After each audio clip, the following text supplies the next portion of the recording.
नसीम शाह और फखर जमान एक बड़ी मुश्किल के अंदर दोनों प्लेयर फंस चुके हैं। फर्स्ट ऑफ ऑल तो नसीम शाह के बारे में आपको बता दूं कि नसीम शाह को मरियम नवाज के ट्वीट करने पर और फिर उसके बाद डिलीट करने के ऊपर 2 करोड़ रुपए फाइन कर दिया गया है, जो कि सेंट्रल कॉन्ट्रैक्ट की खिलाफ वर्जी के ऊपर नसीम शाह को ये फाइन किया गया। जी हाँ, ये ऑफिशियली पाकिस्तान क्रिकेट बोर्ड की तरफ से नसीम शाह को सबसे ज्यादा फाइन होने वाले नसीम शाह बन चुके हैं। इससे पहले 2 करोड़ रुपए किसी भी प्लेयर को पाकिस्तान की क्रिकेट हिस्ट्री के अंदर नहीं लगा, जो कि नसीम शाह को लग चुका है मरियम नवाज के ट्वीट करने के ऊपर। मरियम नवाज के ऊपर नसीम शाह ने ये ट्वीट किया था, जो कि नजर आया वाजे तौर पे, जो कि नसीम शाह अभी तक एक्सेप्ट नहीं कर रहे। ट्वीट ये आया था नसीम शाह की तरफ से कि आप क्यों इतना क्वीन की तरह, एक शहजादियों की तरह आप इतना क्यों प्रोटोकॉल दे रहे हैं मरियम नवाज को, जो कि पहले दिन मरियम नवाज जब स्टेडियम के अंदर आई थी और जब मैच देखने के लिए PSL का पहला मैच, जो कि हम कह सकते हैं ओपनिंग सेरेमनी थी, तो वहां आई थी। तो इसके ऊपर नसीम शाह के ट्विटर अकाउंट की तरफ से ये ट्वीट नजर आए। फिर उसके बाद इस ट्वीट को डिलीट कर दिया गया कुछ ही चंद मिनटों के बाद।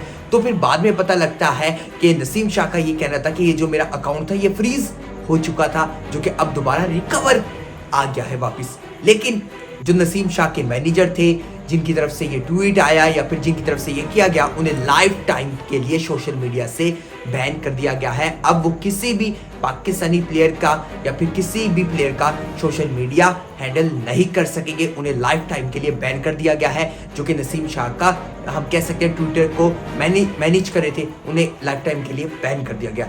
और नसीम शाह की बात करें तो नसीम शाह ने अपोलोजाइज करने के बाद भी 2 करोड़ रुपए का फाइन लगा, जो कि हाईएस्ट बात करें फाइन है नसीम शाह के लिए। और ये बड़ी हैरानकुन बात है, ये काफी ज्यादा फाइन है, जो कि इतना नहीं होना चाहिए था। 2 करोड़ रुपए एक हाईएस्ट अमाउंट है, एक लिमिट में रह के किया जाए तो बेहतर था, लेकिन ये हाईएस्ट अमाउंट है, आपने काफी ज्यादा कर दिया उस वक्त जब अपोलोजाइज कर चुके थे नसीम शाह। अगली बात फखर जमान की। फखर जमान का जो काम है वो है बॉल टेम्परिंग के ऊपर।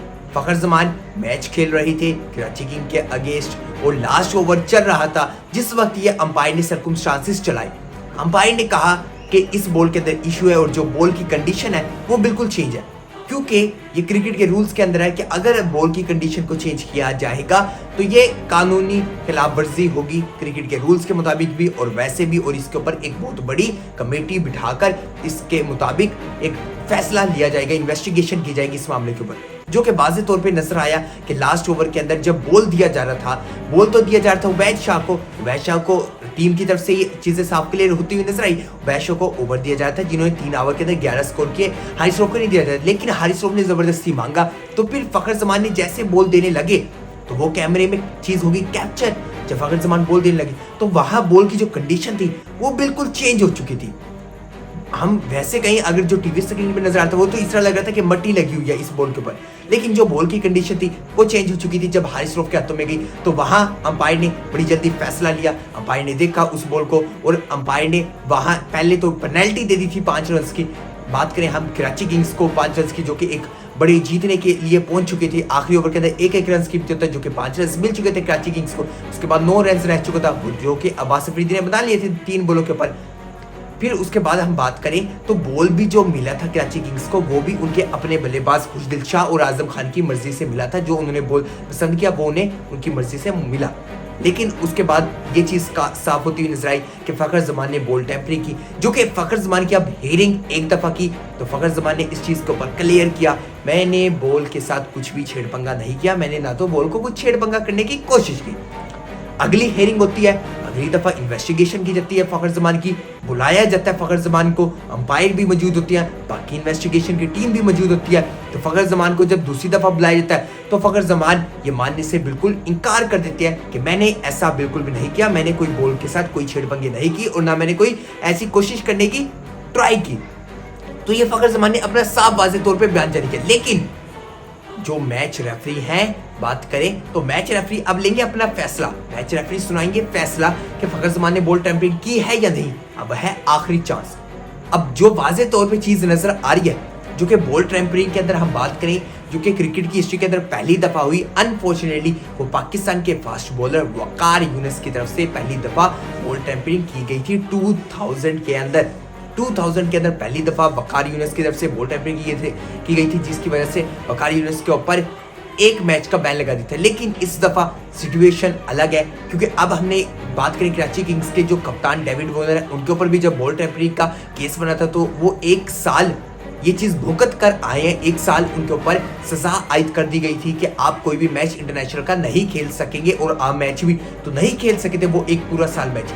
तो अब ये देखना बड़ा जरूरी है कि फखर जमान के ऊपर क्या 1 मैच, 2 मैच या फिर 1 साल या 2 साल बैन लगाया जाएगा, क्योंकि फखर जमान ये एक्सेप्ट ही नहीं कर रहे कि फखर जमान ने बॉल टेम्परिंग किया। एक प्लेयर है वो एक्सेप्ट कर ले कि मैंने बॉल टेम्परिंग किया, जो कि चीज नजर आ रही है कैमरे के अंदर कुछ ना कुछ छेड़पंगे की गई है, जो कि नहीं करनी चाहिए थी फखर जमान को बॉल टेम्परिंग, जो कि सरासर गलत है।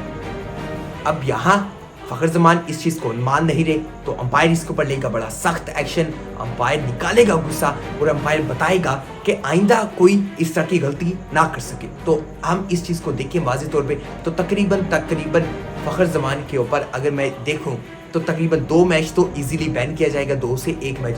और हो सकता है अगर फखर जमान तीसरी दफा भी हियरिंग के अंदर मना करेंगे तो हो सकता है PSL से भी बैन हो जाए, क्योंकि फखर जमान ये एक्सेप्ट ही नहीं करे कि उन्होंने ये गलती की है। फखर जमान कह रहे मैंने नहीं की और ना मैंने कोई छेड़पंगी, लेकिन कैमरे में कैप्चर हो चुका है। आजकल जो दौर है आप बात करें, बिल्कुल ही सोशल मीडिया का दौर है, हर चीज कैप्चर होती हुई नजर आ रही है। कैमरे आपको हर जगह वाज़ेह तौर पे नजर आएंगे, आप कहीं भी कैमरे की नजर से छुप नहीं सकते। स्टेडियम के अंदर पॉसिबल ही नहीं है आप कैमरे की नजर से छुप सके, लेकिन आप अब साफ तौर पे वाज़ेह में आ चुके हैं, जो कि तस्वीर में नजर आ रहा है। बॉल के साथ छेड़पंगे तो किए गए हैं, आप ये एक्सेप्ट करें। पहली तो बात ये कि आप जेंटलमैन की गेम खेलें, आपने अगर जीतना है तो आप एक सही तरीके से जीते। आपके पास वर्ल्ड क्लास के बॉलर हारिस रऊफ मौजूद है, वैद शाह मौजूद है, आप जीत सकते थे, लेकिन लाजमी आपने इस तरह के पंगे करने थे। पंगे हमारे पाकिस्तानी प्लेयर की तो हिस्ट्री रही है पंगे करते हुए नजर आए हैं, जो कि ऐसा बिल्कुल भी नहीं करना चाहिए था। तो अब ये देखना बड़ा जरूरी है कि फखर जमान के ऊपर 1 साल 2 साल बैन लगाया जाएगा या फिर 2 मैच बैन लगाया जाएगा। लेकिन जो अभी तक की अपडेट है वो 1 मैचेस के ऊपर बैन लगाया जाएगा, ताकि through out the season PSL के मैचेस के ऊपर बैन लगाया जाएगा फखर जमान के ऊपर। लेकिन नसीम शाह के ऊपर जो 2 करोड़ का फाइन लगाई, ये एक बहुत बड़ी अमाउंट है, जो कि ऑफिशियली अनाउंस कर दिया पाकिस्तान क्रिकेट बोर्ड की तरफ से। अब नसीम शाह को ये पे करने पड़ेंगे फाइन की सूरत के अंदर। तो ये सारी चीजें इस वक्त चल रही हैं और दोनों प्लेयर बड़ी मुश्किल सिचुएशन के अंदर फंस चुके हैं ड्यूरिंग द PSL, और हमें ये चीज लग नहीं रहा था कि दोनों प्लेयर फंस जाएंगे, लेकिन ये दोनों प्लेयर फंस चुके हैं। ये दोनों प्लेयर के मुताबिक थी अपडेट जो कि मैंने आपके साथ शेयर की। मतलब पाकिस्तान क्रिकेट बोर्ड की तरफ से अब नसीम शाह को ये पे करने पड़ेंगे फाइन की सूरत के अंदर। तो ये सारी चीजें इस वक्त चल रही हैं और दोनों प्लेयर बड़ी मुश्किल सिचुएशन के अंदर फंस चुके हैं ड्यूरिंग द PSL, और हमें ये चीज लग नहीं रहा था कि दोनों प्लेयर फंस जाएंगे, लेकिन ये दोनों प्लेयर फंस चुके हैं। ये दोनों प्लेयर के मुताबिक थी अपडेट जो कि मैंने आपके साथ शेयर की। मिलता हूँ आपसे अगली वीडियो में, तब तक के लिए अल्लाह हाफिज।